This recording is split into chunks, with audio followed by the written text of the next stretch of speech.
Hello, my name is Claire Nightingale and welcome to this session on statistical inference. This will be a brief introduction to the concepts. In Block 3, we looked at approaches to sampling. As it is rarely possible to study the entire population, we often take a sample, hopefully a random one, and then make generalizations about the population from observations in the sample. This process is called statistical inference. Our sample is never going to be a perfect approximation for a population, so this process is necessary. For example, what would happen if we were to take a different sample? Well, we would get a different set of observations and probably a different effect size. So, in statistical inference, we sample from the population in order to test hypotheses and draw conclusions based on observations from the sample, and then we generalize those findings back to the population.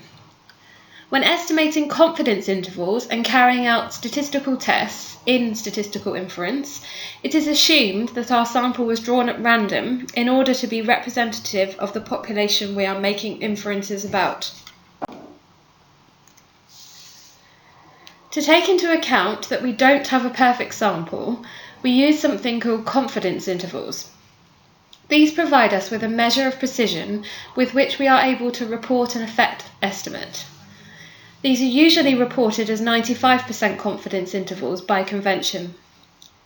A confidence interval has a lower limit and an upper limit, and this gives a range of values around our effect estimate for an unknown population parameter.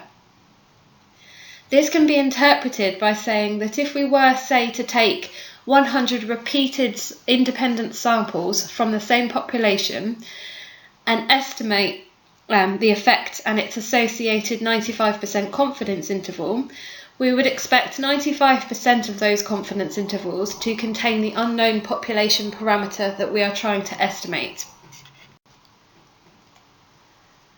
When interpreting a confidence interval, wide confidence intervals indicate an imprecise estimate, which is caused by a small sample and/or lots of variation in the data.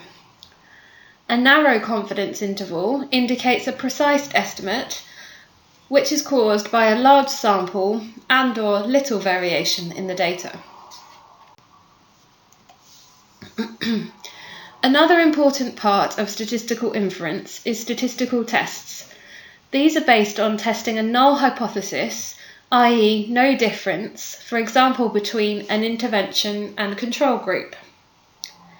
There is a greater probability of concluding a difference is real and not due to chance, i.e. rejecting your null hypothesis, if the true difference is large, if the data do not vary very much, or the sample is large, which increases precision and narrows the confidence interval.